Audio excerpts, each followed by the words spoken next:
Okay, shall we begin? In the name of the Father, and the Son, and the Holy Spirit. Amen. Amen. Our Father, who art in heaven, hallowed be thy name.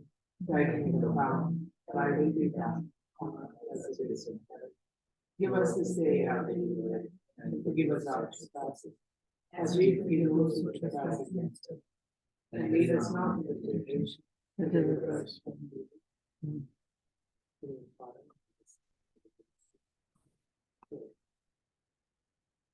So,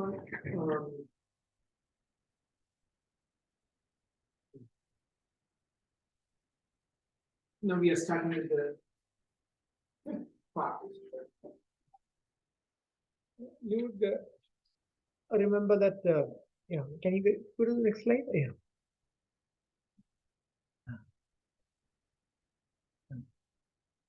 Okay, so first is burial of the dead, then game of chess, fire sermon, which is rather long, perhaps the longest I think is fire sermon. Then the fourth section was very short, death by water. So quickly, that was a reminder of the end of all of us. You may be great, you may be rich, you may be influential, you may have this talent, that's talent, but it ends by saying Gentile or Jew. You can maybe quickly you can go back. Gentile or Jew. That means anyone. Gentile or Jew, like Romans, Saint Paul is saying Gentile or Jew. That's a biblical expression. That means everyone. Gentile or Jew. Oh, you who turn the wheel and look to windward. Turn the wheel. Maybe you are steering your ship, a big ship, and look to windward. You are steering your ship according to the favorable weather, the windward. So, oh, you who turn the wheel and look to windward, the wheel of fortune, the wheel of time, or even the wheel of any car, or today now it's the vehicle, but then maybe it was ship. But whoever you are, consider Phlebas. Just before that, it was mentioned Phlebas the Phoenician. Yeah, just before that. Phlebas the Phoenician. Yeah, the top of that. Phlebas the Phoenician. So consider Phlebas. He is dead and he has had a watery burial. That means when you are killed in a ship, when you die in a ship, they give you a funeral in the sea itself. So Phlebas the Phoenician, who had and he is now fortnight dead. All his ambitions, all his dreams are just gone away. And now the waves are taking his remaining, skeleton or whatever it may be. So consider Phlebas, who was once handsome and tall as you. He was very handsome. He was very good looking. And he was very ambitious and powerful. But that's the end. So it ends with this reminder of the end of life. Yeah, we continue. Phoenician sailors mentioned earlier as well. Yeah, earlier also. Yeah, you're right. The drowned Phoenician. Yeah, the drowned Phoenician sailor in one of the. Yeah. Oh, look at that. The student is. Brother Benedict, you better work hard. That is true. So some of these themes are repeated.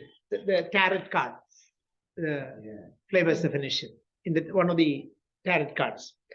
So we are going to what the thunder said.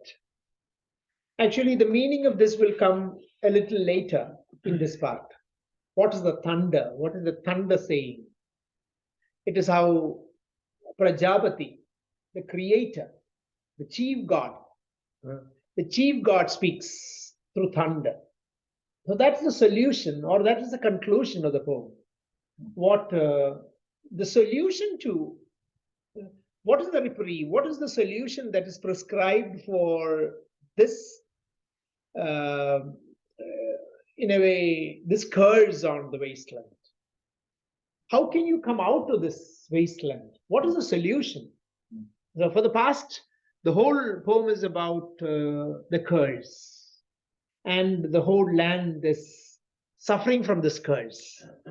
But what's the way out? How you can be free? In one way, in a variety of ways, in a variety of angles, this is repeated in this part, and begins with perhaps a most familiar scene.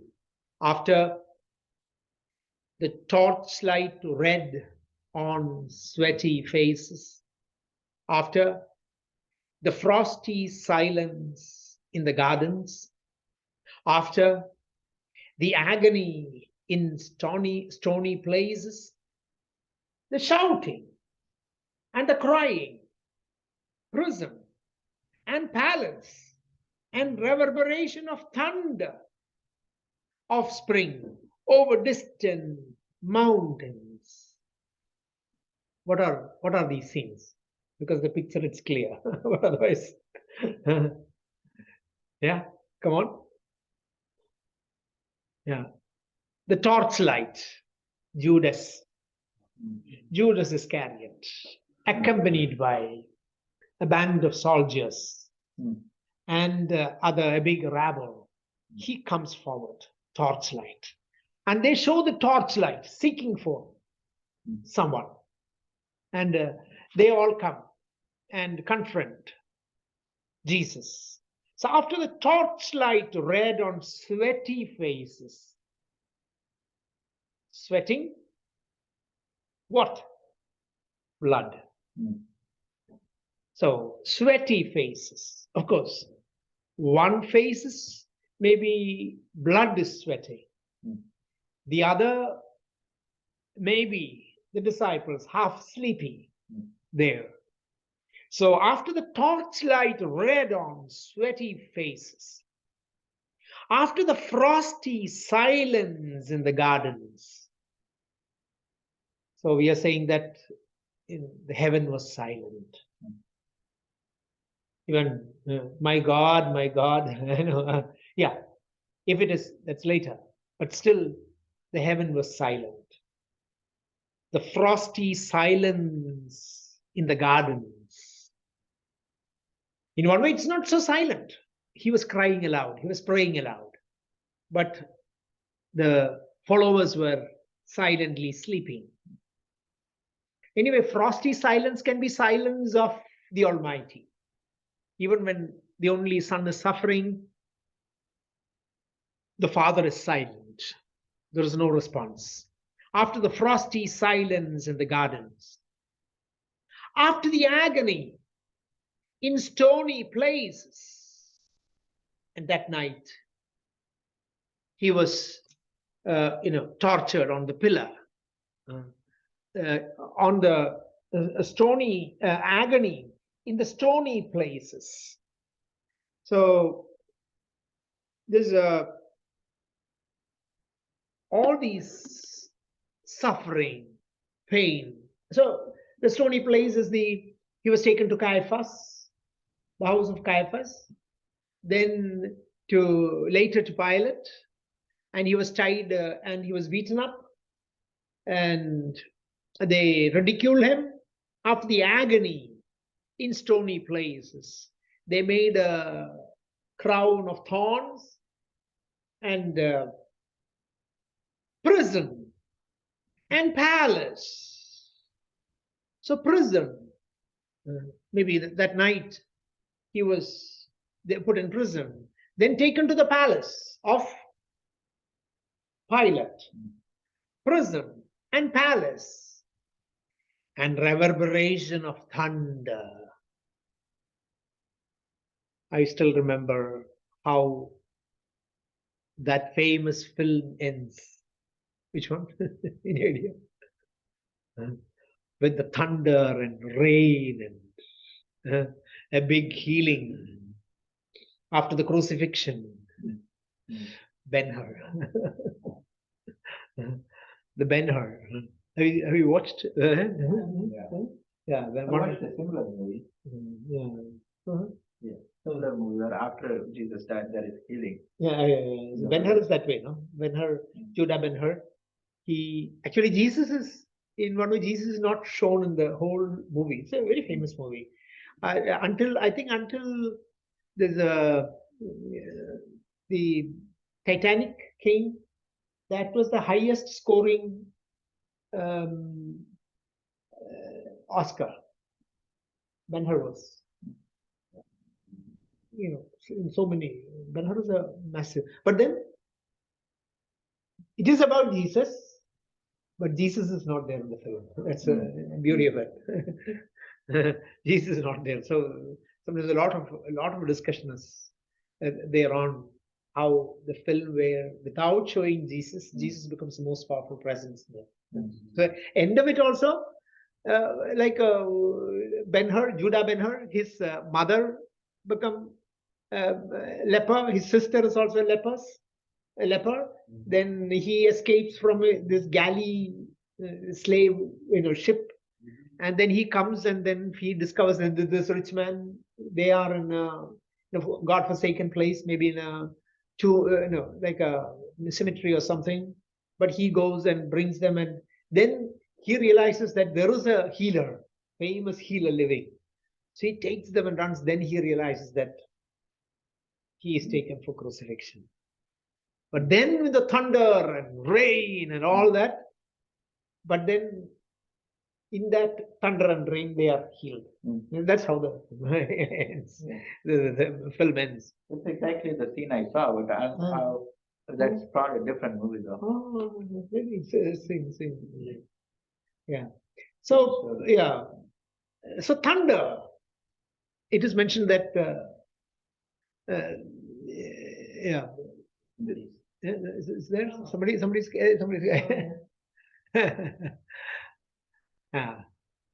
so how there's it's mentioned it was dark and is there on thunder? Is there any mention of thunder in the Bible? I don't remember. Earthquake, yes. Earthquake, yes. Yeah. Reverberation. Thunder is assumed. Yeah, thunder is assumed, yes. Reverberations. So, like thunder, prison and palace, and reverberation of thunder, the shaking up of thunder, of spring, over distant mountains, maybe over Calvary, maybe also when I went to visit,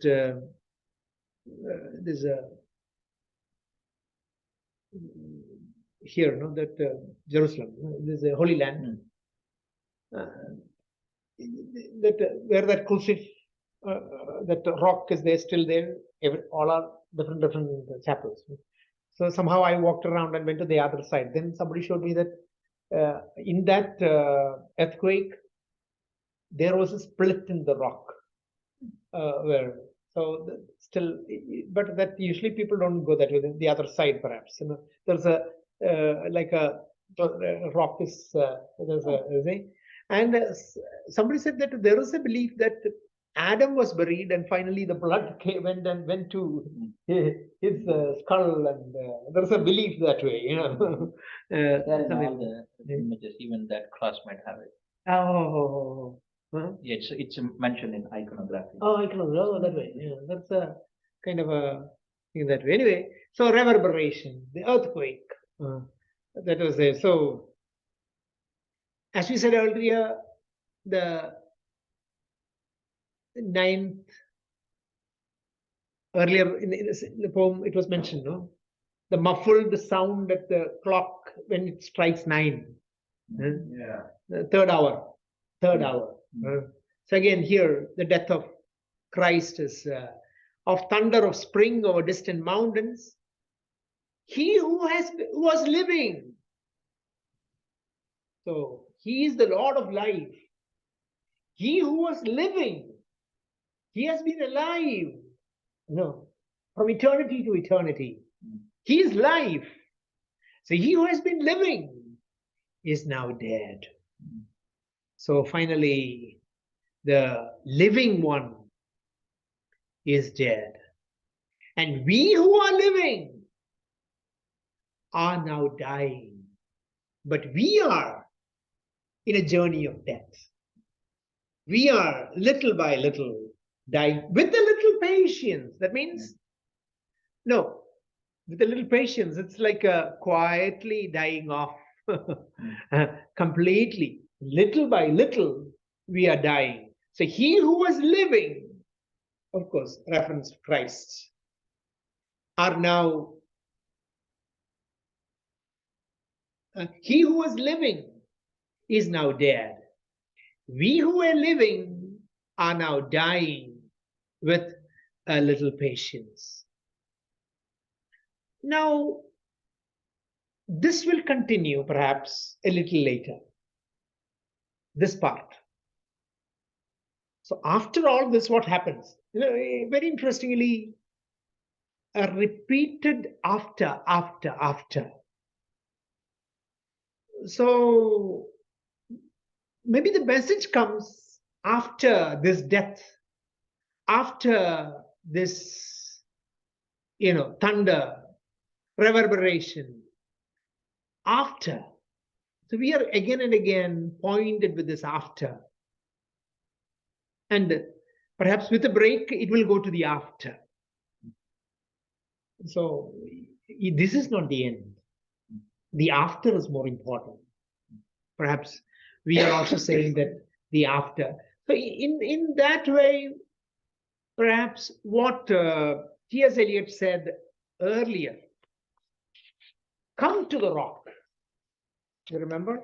I know where this is come to the red rock. He was saying, come to the red rock. There. So here again, we are in one way challenged to this red rock of the suffering Christ. Later we can see. Yeah. Then there's a sudden shift here.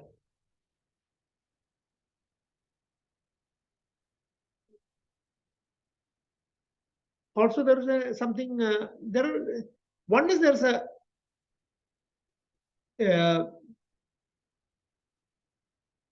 torchlight, but then silence. Then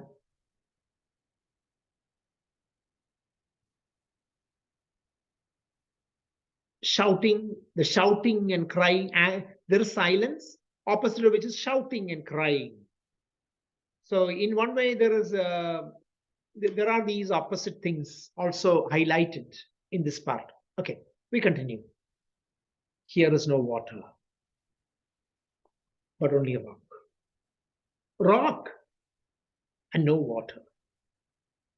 And the sandy road, the road winding above among the mountains. What is the impression? What is this indicating? Earlier also, kind of description of wasteland again. Yeah, wasteland or journey. Yeah. The journey through the wasteland.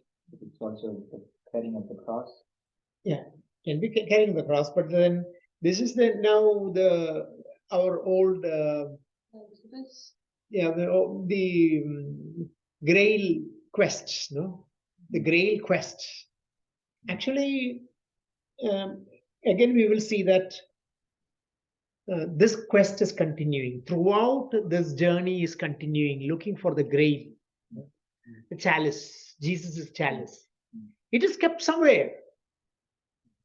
The King Arthur's stories, Arthurian tales say that, or not King Arthur's stories, the legends of Europe used to say that this is kept in a chapel somewhere, in a sacred place. And this is in a an expansive, waste, rocky land. And there the angels are singing, and there is so all that will come later. So now again the resuming of the journey, the resuming of the travel. Here is no water, but only rock. Again, what you said is also right. What? Yeah, Exodus. Exodus. Only rock, no water. But finally, Moses could. Because of the Lord's direction, strike and water could come. But there is no prophet here. Here is no water, but only rock.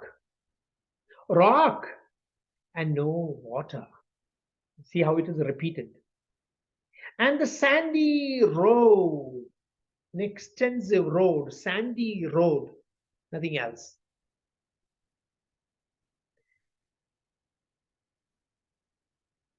The road winding above among the mountains. So through these mountainous regions, this road is going, which are mountains of rock and without water. How many times it is repeated? Rock, no water. Huh? No water, rock. Huh? And mountains of rock without water. Huh? Even as we hear that, if you are, brother drank water already, otherwise we'll start feeling thirsty now. No water, no water. So, yeah, when he says so many times, there is no water, no water, we start panting. So, no water. If there were water, the wishing, if there were water, the wish clause, no? The wishing, unreal, unreal. If there were water, we should stop and drink. Amongst the rock, one cannot stop.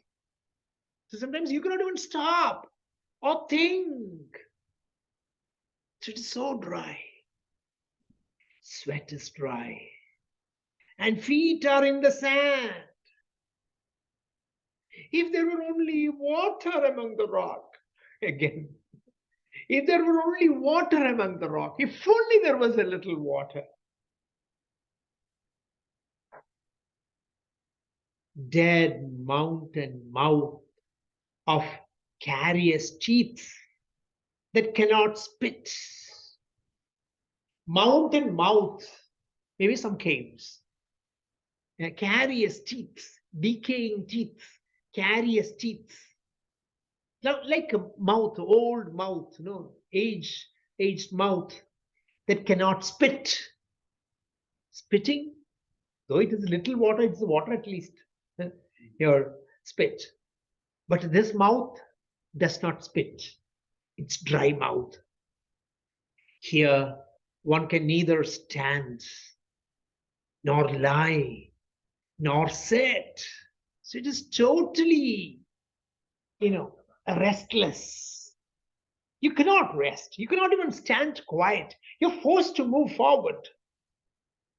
But in this journey, it's a restless journey. There is no, peace, no quietness in this journey, the quest. There is not even silence in the mountains. At least if there's silence, you will have some peace. But not even silence in the mountains. But red, sullen faces. Red, sullen faces sneer and snarl as if making fun of you. Strange faces. From doors of mud, cracked houses. So maybe this is a feeling of some, what is that, illusion, some hallucination. This is the most hopeless passage I've seen in my life. As if there's no water, he keeps mentioning it, there's no sound. One of the worst feelings is when there's, even when you're sitting outside, you hear thunder, lightning, but you want rain. Yeah, You know, there's a true. desire, Yeah. it might be innate, but Yeah, there's a desire and it's without rain. it's yeah, without- yeah. Only dry thunder. So Sometimes, it's not, yeah. we don't look forward to it, we want Yeah, something, yeah. that's the outcome. And finally, the red, sullen, I still remember this, who's that, Charlie Chaplin, Charlie Chaplin movies. Is it Hard Times? I don't know. Finally, Charlie Chaplin and his friend, both of them are going in this war. They are going with their, guns, and they are going like that. And then so hungry. They don't know what to do. Finally, what they try to do is that they take the belt and put it in water. Something animal, no belt. Put it in water, boil it, and drink it. So that's something. And then finally, so hungry that in between, when looking, one sees his friend, but suddenly looks like a bird, a hen. Like when you're so hungry, or sometimes he thinks that this is something, a chicken, roasted chicken, trying to shoot, and then he realizes it's his friend. So when you're so hungry, sometimes the hallucinations will come. That sometimes I used to say in my college class, especially, I said, I'm so scared to take class in the afternoon because you may be so hungry. Sometimes many of these youngsters don't bring lunch. And when it is 3 o'clock, they are looking at me, and maybe they are seeing, like Charlie Chaplin is saying, some food item they may be seeing around me because they are so hungry. This is something like that. Now, hallucination. Huh? Yeah, yeah. So you have these all strange apparitions coming in this journey. Some of these, like Ring, what the movie, The scary movie? the what Ring? The Lord of the Rings? Lord of the Rings, Lord of the Rings, and all that. There's also a horror movie called The Ring. I said that. Yeah.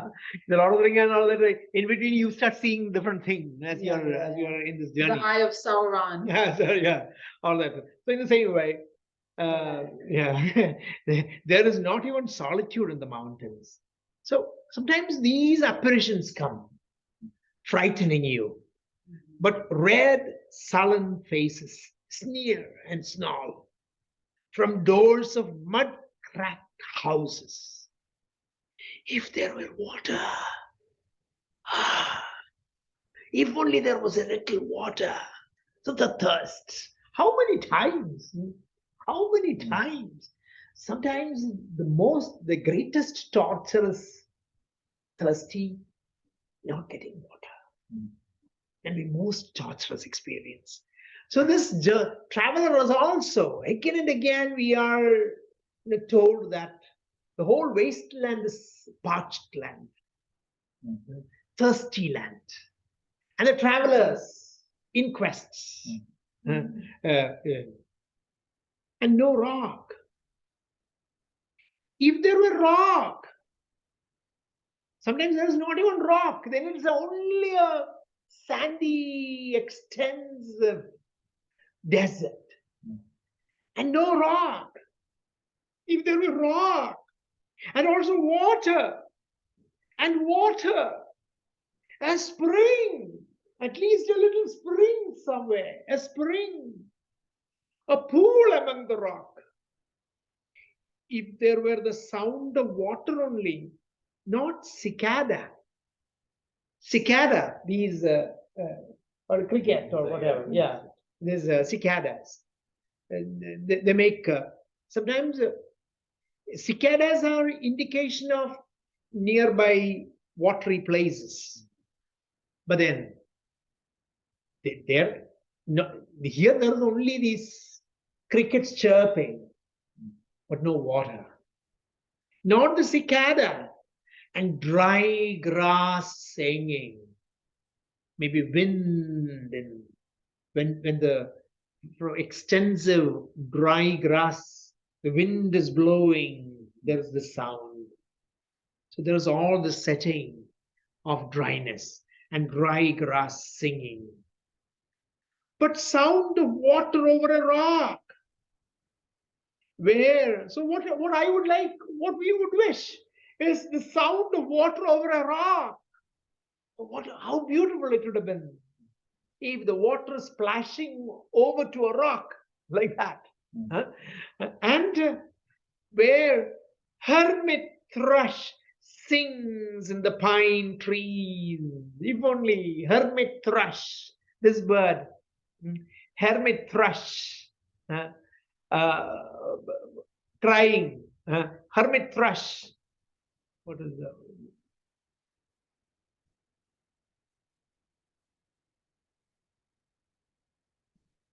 He mentions, yeah, okay. Anyway, this is a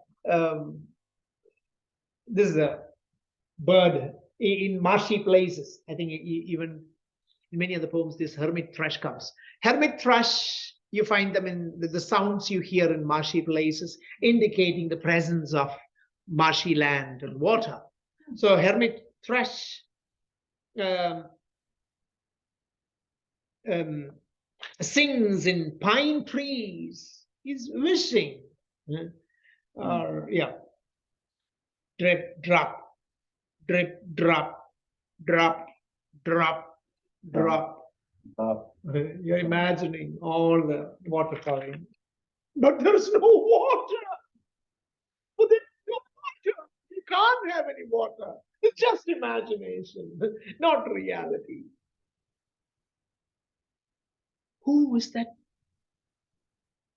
third who walks always beside you? Who is that third?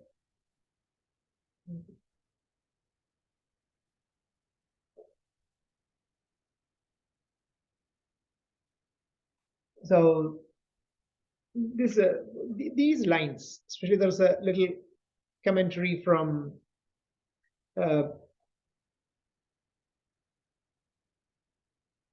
T.S. Eliot. Yeah. No, I'll read from another notes. This is okay. That one. Yeah, that one. So this is the following lines are stimulated by the account of one of the Antarctic expeditions. T.S. Eliot is writing. This is from Antarctic expeditions. I forgot which, but I think one of Shackleton's. There is this Sir Ernest Shackleton. His famous book, South, the story of Shackleton's 1914-1917 last expedition. There is this famous book. Yeah, South. Is it? So it was revealed, it is related that the party of explorers at the extremity of their strength had the constant delusion that there was one more member than could actually be counted. He's saying that they're in this the long expedition. This is what T.S. Eliot is writing. Now I'm reading from that book. Eliot's note refers to Sir Ernest Shackleton's this book, South, the story of Shackleton's 1914-1917 last expedition. Now, eventually describes the first attempted crossing of the Antarctic continent from sea to sea via the pole. So this group goes in Antarctic, southern end. They go that way. Shackleton says concerning their journey across the South Georgia, when I look back at those days, I do not doubt that Providence guided us. God guided us, not only across those snow fields, because extensive snow land, snow fields, but also across the stormy white sea which separated Elephant Island from the landing place on South Georgia. I know that during that long march of 36 hours over unnamed mountains and glaciers of South Georgia, it often seemed to me that we were 4, not 3. They were only 3 people. But they always felt that there was someone else, a 4th person is accompanying them. And Wolsey and Crean, his companions. So Shackleton, Wolsey, and Crean had the same idea. They were constantly feeling that someone else is walking with them. One feels the dearth of human words, the roughness of mortal speech in trying to describe intangible things. But a record of our journeys would be incomplete without reference to a subject very near to our hearts. Saying that if we don't say about that we 3 of us were journeying, but constantly we were feeling that a 4th person is journeying with us. So here T.S. Eliot is referring to Luke chapter 24. What is it? And behold, 2 of them, in brackets again, Simon and Cleopas, disciples of Christ, went that same day, the 3rd day of Christ's execution, to a village called Emmaus, which was from Jerusalem about 70 furlongs. And they talked together of all these things which had happened. And it came to pass that while they communed together and reasoned, Jesus himself drew near and went with them. But their eyes were holden that they should not know him. And then the note is commenting, Christ, still unknown to them, rebuked the 2 for their doubts about the prophesied resurrection and expounded the scriptural prophecies concerning himself to them. When Christ broke bread with them that night, their eyes were opened and they recognized him. Thereupon he vanished. So it is written, Emmaus is present day El Kubaybat, a small Muslim village about 18 kilometers out of Jerusalem on the road to Nablus. The disciples identified as Cleopas and Simon. Okay, so this is in one way after now a new revelation, a new presence. Perhaps indirectly he says, maybe this unnamed presence can only bring in a liberation, an unnamed presence at the end of your witness, perhaps beyond your human experience. There has to be this beyond human, beyond natural encounter. That's it. So who is the 3rd? Who walks always beside you? Maybe somebody's talking. Who is this 3rd one? When I count, there are only you and I together. Only 2 of us. When counting, only 2. But then there is another person walking with us. But when I look ahead up the white road, there's always another one walking beside you, gliding, wrapped in brown mantle. In brown mantle, that brown becomes something mysterious. Neither black nor white. The brown mantle. Like, is it brown? No. What is this? The Black. mantle is black. And the brown mantle. So, wrapped in brown mantle, hooded. Hooded. I do not know whether a man or a woman. Tiresias. Tiresias. Very Tiresias good. Pioneer. Yeah. Tiresias is from. It's also kind of interesting how he talked about the Shackletons is, what's it called? Shackleton was referring to a count of 3, but there's a 4th unknown, but here he does go down to 2 Yeah. with an unknown 3rd, so it Yeah. feels like he's making an adjustment to match the scriptures. Yeah. This is this one. Yeah, definitely he's referring to journey to Emmaus. Definitely. Also with the connection with the after. There's stony places and after the torture and after. So this is the after. This is the after apparition. After all this stone, tragedy, disappointment, and torture, this is the after. And there is a little reference here also, man and woman. You don't know whether it's a man or a woman. God is, you can't divide God, man or woman, or maybe man and woman, or neither man nor woman. You know, it's beyond all that. Spirit. Yeah. That is spirit. Yeah, God is spirit. So now there's another reference here, possibly an allusion to an exemplum from the Buddhist Vishuddhi Magga, way of purity, or way of salvation. Partly translated in the Buddhist text Eliot referred to before. So there is this could also be from this fire summon, the Buddha.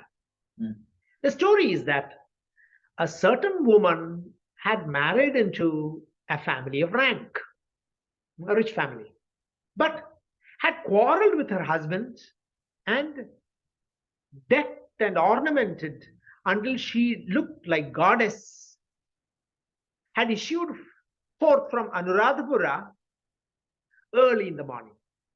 So she quarreled with her husband. She, put so much of ornaments over her, and she was running away from her husband's house early in the morning,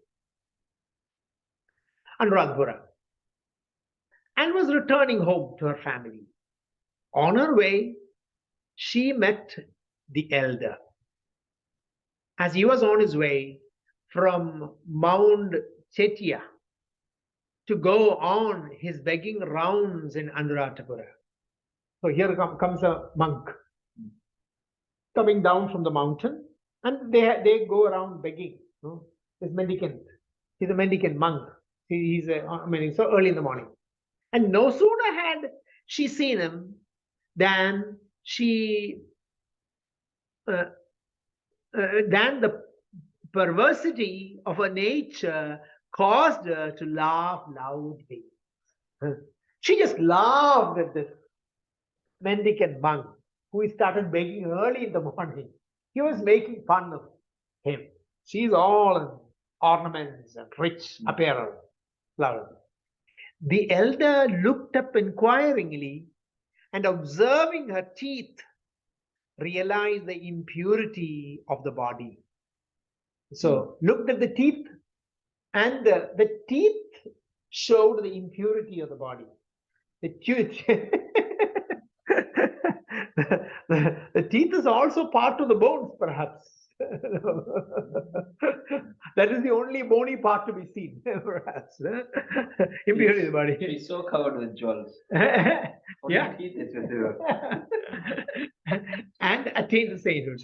Then came her husband, following her footsteps. And seeing the elder, he said, "Reverend sir, have you seen a woman pass this way?" And the elder said, "Was it a woman or a man that passed this way? I cannot tell. But this I know, a set of bones is traveling on upon this road. So this is a set of bones. I mean, basically, it's a skeleton. The rest is only, put on. The rest is only put on. Basically, fundamentally, it is the basic stone and basic bones here. This is a Buddhism in translation. Yep. From. So when he's saying this, whether a man or woman, maybe again, fundamentally, you are a spirit. Whatever, everything else is put on, perhaps. I do not know whether a man or a woman, but who is that on the other side of you? So both of them are talking, but who is that there, the other side of you?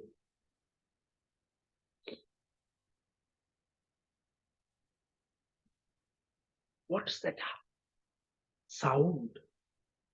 High in the air, murmur of maternal lamentation. So the sound high up in the air, the maternal lamentation. Who are those hooded hordes? So here again, one reference is from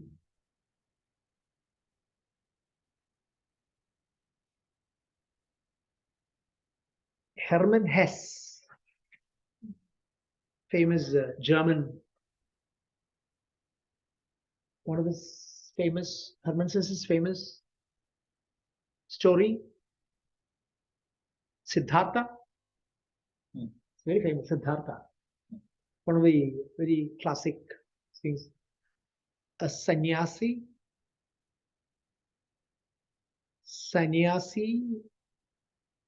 being educated in sexuality by a woman. Siddhartha, very famous one. Siddhartha, I think Siddhartha. So Hermann Hesse famous. But he's Eliot's note. Eliot quotes a passage from A Glimpse into Chaos by Hermann Hesse that refers to the Russian Revolution and other upheavals. Already half of Europe, this is from quoting Hermann Hesse, already at least half of Eastern Europe on the way to chaos. You must remember this, The Wasteland is written, which year? 1920. Published in 1920. And the Eastern Bloc, the Russian Revolution, you remember year? 1917. So after the Second World War, no?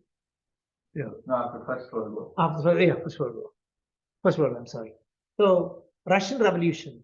Already the Eastern Europe, I think it's a very chaotic time. So here is a reference. Already half of Europe, already at least half of Eastern Europe on the way to chaos. Drives drunkenly in spiritual frenzy, like the edge of abyss. Sings drunkenly as though singing hymns as Dmitry Karamazov. Yeah, Dmitry Karamazov. Hello, lady.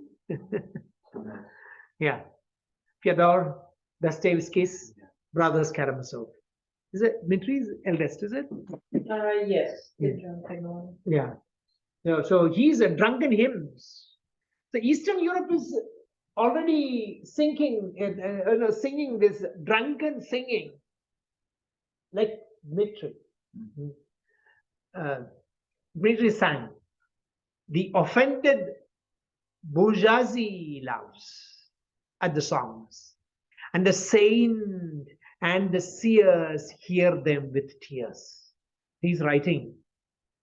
Maybe some people are shocked, but the saints are crying, mourning about the predicament of what is happening in Europe.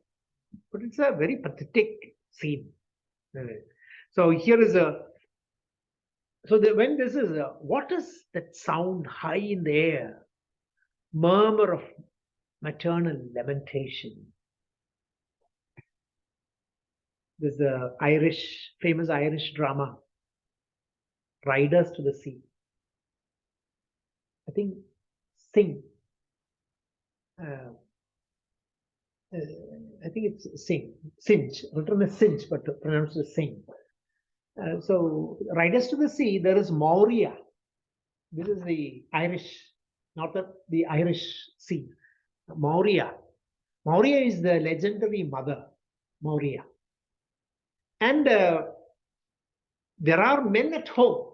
But men, they won't stay at home. Men cannot remain at home. They want adventure.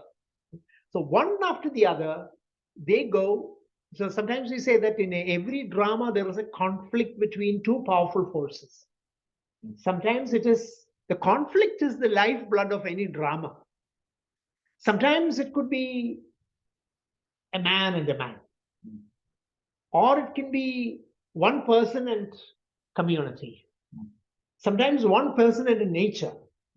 It can be different ways or it can be triangular conflict. So conflict is like here. We often you say that there is a Moria, the mother, and the Irish Sea. Irish Sea. Finally, the Moria cries towards the end that you devil-like sea, like she devours all men. Like all these men, they want to go into this tempestuous, tumultuous sea. They never come back. One after the other. The sirens, right? The Greek mythology. Yeah, but this is only, they're all fishermen. But they know the danger, but they will never sit at home, no? Or the one after the other. First maybe husband, then elder sons, and even the youngest one. Finally, the sea will bring back the dead body, one after the other. So it is the Maori, and it is the same way. Wars do the same, perhaps. Like famous Indian mother who cries. Yeah, the Gandhari. Punni Magane Duryodhana Tava Panin Giridavun Bhushana Jalu. The one after the other. Gandhari had 100 children. Like Kauravas. Pandavas, 5 Pandavas, another 100 Kauravas. And then finally in the battle, end of the battle, all these 100 children are killed. Cousins. They kill each other. And these 100. So one after the other, the mother is going and crying. This is Gandhari. Gandhari is the mother. The legendary wailing of the mother is Gandhari Vilabam. The famous crying. Are you taking Gandhari? Yeah. What is it? Come on. No, I just put in Gandhari instead. That is not right.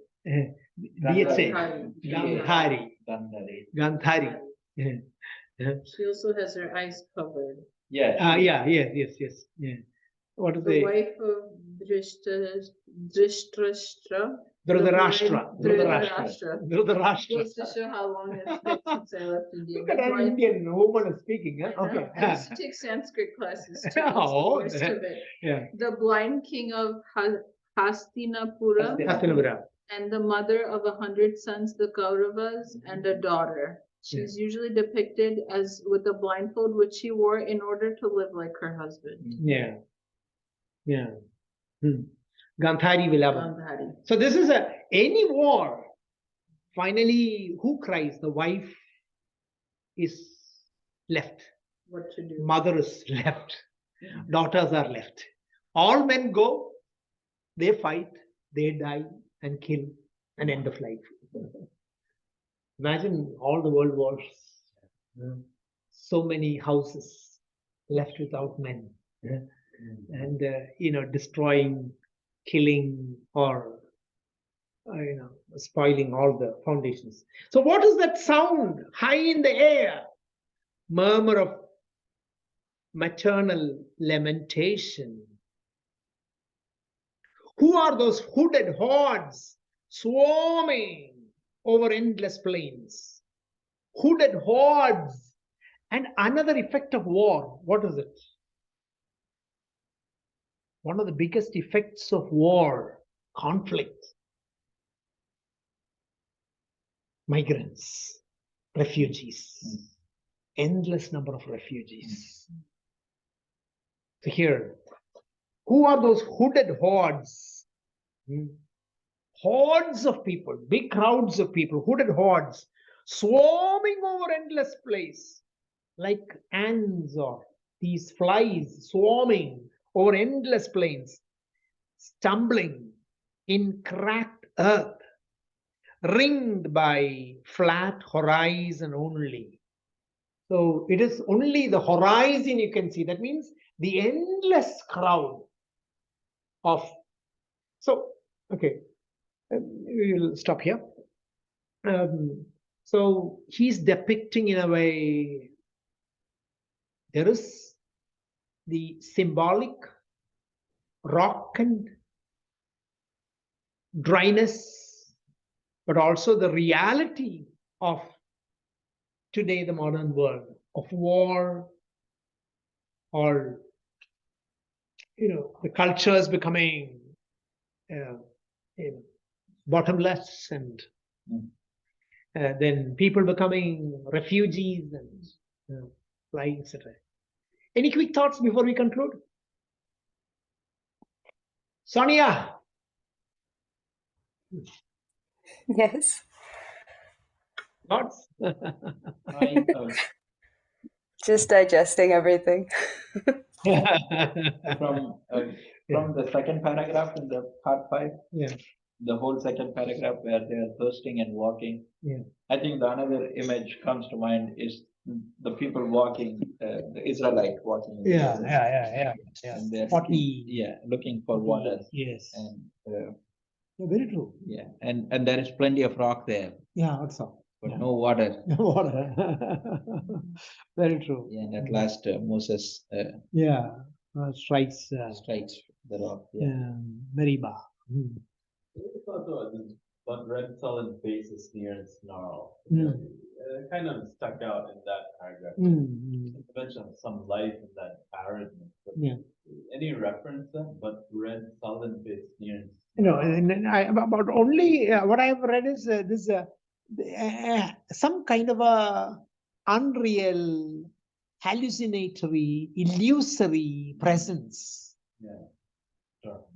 Which is this is a reality. Sometimes these all there is in one way there is this positive presence is there, but there is also sometimes when you are negative, there's a disturbing presence is also there. So, because God's presence is also spiritual, there is also that very disturbing and upsetting presence of evil is also, it becomes present. I like how it says we're left alone. And it's like, you can't be alone even when you're alone. Voices. Really to be alone is not bad, but sometimes loneliness is not solitude. Being solitary and being lonely are two different realities.